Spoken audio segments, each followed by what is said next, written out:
In 1980, Japan did something no one thought possible. It overtook the United States as the world's largest automobile producer. Toyota, Honda, Nissan, they didn't just make cars, they reinvented how cars were built. The Toyota production system became a global religion. Made in Japan became synonymous with quality. For over 40 years, Japanese automakers sat at the top of the world. They peaked at nearly 30 million vehicles sold globally in 2018. Then came 2025. Chinese brands sold 27.3 million vehicles worldwide. Japanese brands, just 25 million. For the first time in over 2 decades, China overtook Japan as the world's top auto nation. 5 out of 7 Japanese automakers saw their global sales decline last year. Honda fell 7.5%. Nissan dropped 4.4%. Mitsubishi shrank 5.8%. Only Toyota, barely, and Suzuki managed to grow. This is not a blip. This is the end of an era. And the most painful part? Japan saw it coming, and still couldn't stop it. For decades, China was Japan's golden goose. Toyota alone sold close to 2 million vehicles a year in China. Honda and Nissan weren't far behind. Profits from Chinese joint ventures funded R&D back in Japan. Then the electric revolution hit, and Japanese brands had almost nothing to offer. Their combined market share in China collapsed from 24.1% in 2020 to roughly 14% by 2025. Here's the number that tells the whole story. In China's new energy vehicle market, the segment that now accounts for 60% of all car sales, Japanese brands hold just 1% market share. 1%. Toyota's China sales fell 12% in November 2025 alone. Honda and Nissan have suffered a catastrophic 60% cumulative sales decline since 2020. The reason is brutally simple. Chinese consumers can buy a BYD Seal for $25,000, a sleek, tech-loaded electric sedan with a Blade battery, intelligent driving, and over-the-air updates.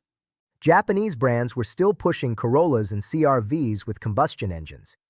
In a market where 60% of buyers now choose electric, that's like selling typewriters in the age of laptops. Toyota tried to adapt to the new reality. Its 15,000 BZ3X, built on BYD's platform, became the best-selling joint venture NEV in China in 2025, moving around 70,000 units. But 70,000 units in a market where BYD alone sold over 4.2 million cars is a rounding error. If you want to understand how desperate Japan's situation has become, look at the Toyota BZ7. This flagship sedan, which entered pre-sale in China in March 2026, is a massive shift in strategy. Measuring 5.1 meters long with a 3-meter wheelbase, it's a lounge on wheels, comparable to a Mercedes S-Class. But the most shocking part isn't its size, it's the technology inside. The BZ7 is powered by Huawei's Drive One electric drive system, delivering 207 kilowatts of pure power. It runs Huawei's HarmonyOS Cockpit 5.0, providing a seamless software experience Toyota couldn't build alone. And for its self-driving capabilities, it's equipped with Huawei's LiDAR-based advanced driver assistance system. Read that again. Toyota, the company that invented lean manufacturing, now depends on a Chinese tech company for its motor, its operating system, and its self-driving brain. In the world's largest car market, the BZ7 is essentially a Toyota-branded Huawei product. This is what surrender looks like when you call it strategy. Toyota's CEO Koji Sato admitted the harsh reality. Sato stated, "To deliver cars that people want in China, we need Chinese brains and hands involved in development." He acknowledged that China's lead isn't just in EVs. It extends to software, semiconductors, and the entire smart vehicle ecosystem. The interior design reflects this defined by China approach. It's minimalist, elegant, and driver-centric. The cockpit features a large central control screen with long-term memory and proactive service functions. Toyota also integrated Xiaomi's smart home ecosystem into the vehicle, a first for the brand. This allows users to control their home appliances directly from the BZ7's dashboard. The company has been quietly hiring hundreds of Chinese software engineers to accelerate this transition. They've implemented a China Chief Engineer system to empower local talent in product development.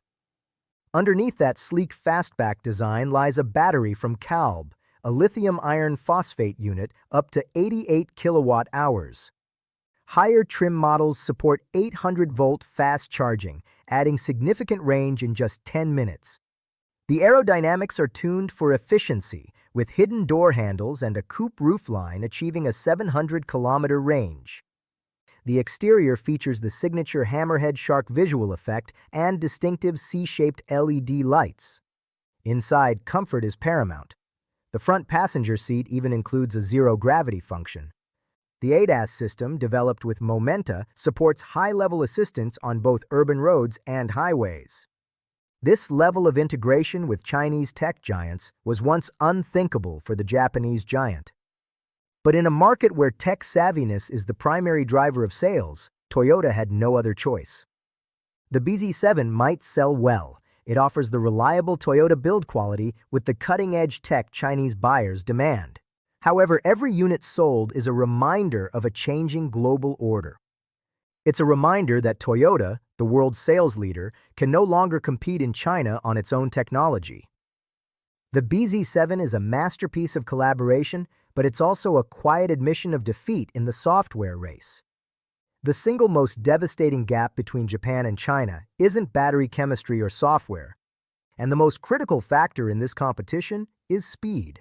Chinese automakers can take a vehicle from concept to customer in as little as 18 months. Japanese automakers typically take 6 to 7 years. Think about what that means. In the time it takes Toyota to launch one new model, BYD can launch 4.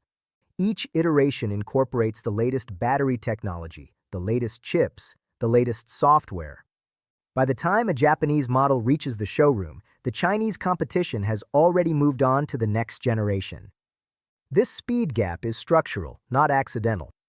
Japanese companies prize consensus-driven decision-making, the famous Ringi system where proposals circulate through multiple layers of management. Chinese companies, especially privately owned ones like BYD and NIO, operate more like tech startups. Fast decisions, rapid iteration, tolerance for imperfection. Japan's manufacturing genius, the Toyota production system that the world copied for decades, was built for a world where product cycles lasted 5 to 7 years, and incremental improvement mattered most. In the EV era, where battery technology leaps forward every 12 months and software updates happen over the air, that system has become a handicap.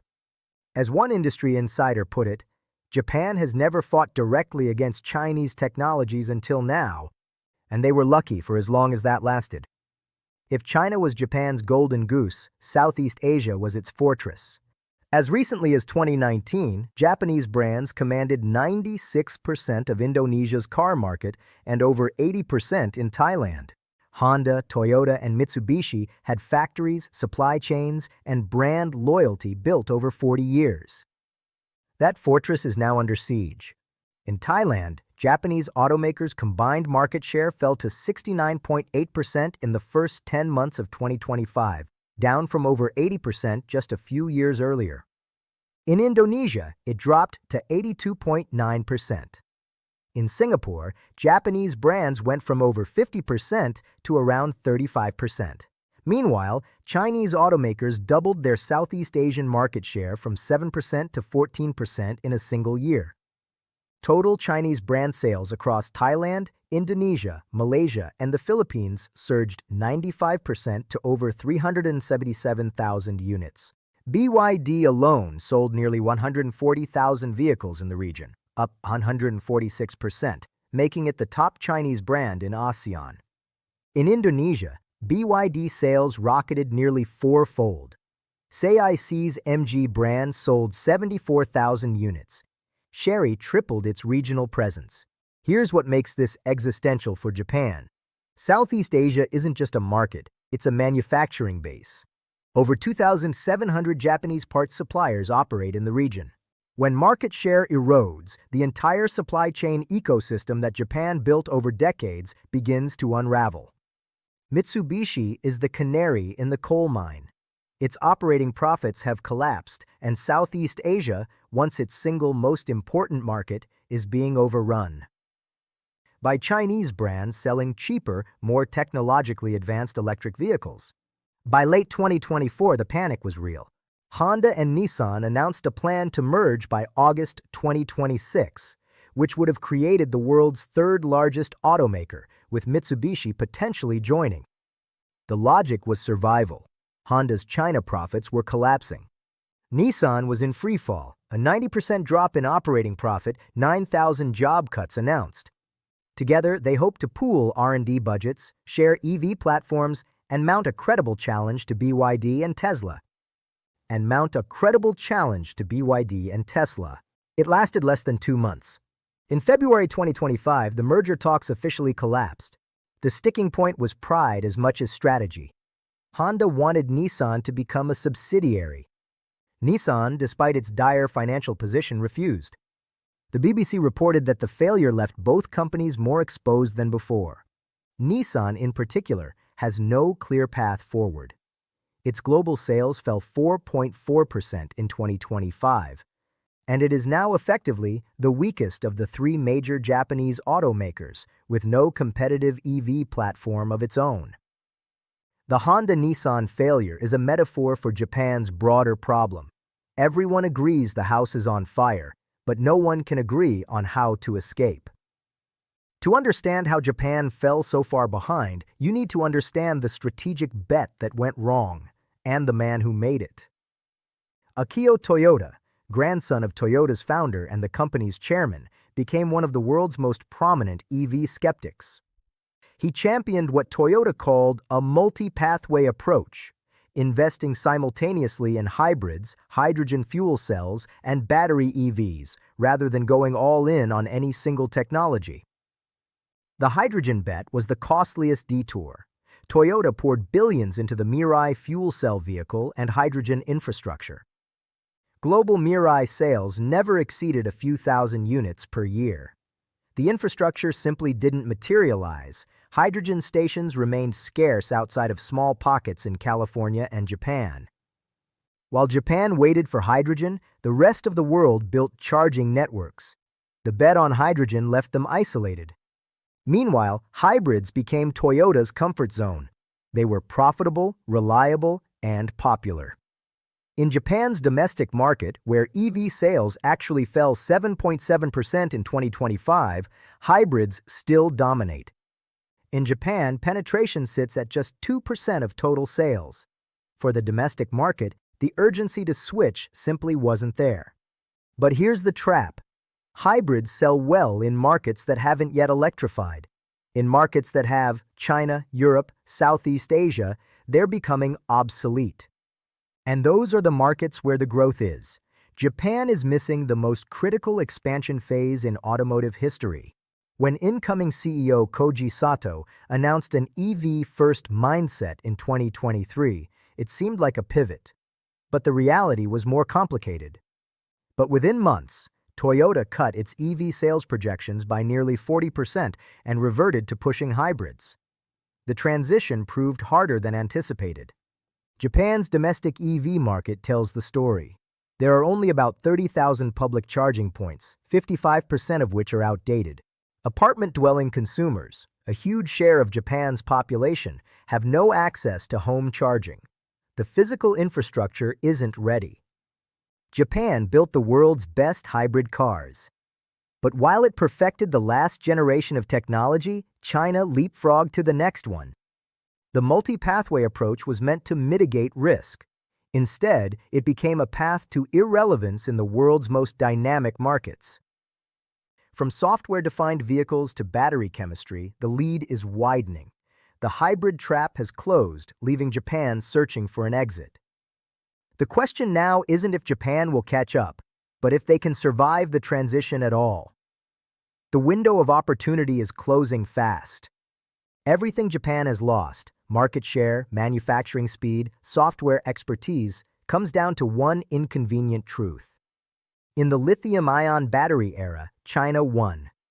CATL and BYD control the technology, the supply chain, and the scale. But solid-state batteries represent a potential reset. a technology so different from today's lithium-ion cells that China's existing manufacturing advantages might not transfer. And in this arena, Japan is not behind, it is ahead. Toyota holds over 1,331 patents related to solid-state battery technology, more than 3 times its nearest competitor, Panasonic, at 445. Idemitsu Kosan holds 272. Overall, Japanese companies occupy 6 of the top 10 positions in global solid-state battery patent rankings. Japan holds roughly 36 to 40% of all solid-state battery patents worldwide, compared to about 25% for China. On October 7, 2025, Toyota's solid-state battery officially received production approval from Japan's Ministry of Economy, Trade, and Industry. Mass production is set to begin in 2026 at a factory with an annual capacity of 10 gigawatt-hours. The first vehicles, high-end Lexus flagship models, are targeted for 2027. The promised specs are extraordinary. 200 kilometers of range on a single charge, a 10-minute charging time, and energy density of 450 to 500 watt-hours per kilogram. To make this happen, Toyota has partnered with Idemitsu Kosan, which broke ground on January 29, 2026 on a large-scale pilot plant for sulfide-based solid electrolytes, the critical material that makes solid-state batteries possible. The plant will produce 1,000 metric tons per year, enough to supply solid electrolytes for 50,000 to 60,000 EVs. The Japanese government is all in. MEDI has allocated 330 billion yen, approximately $2.2 billion, specifically for next-generation battery development.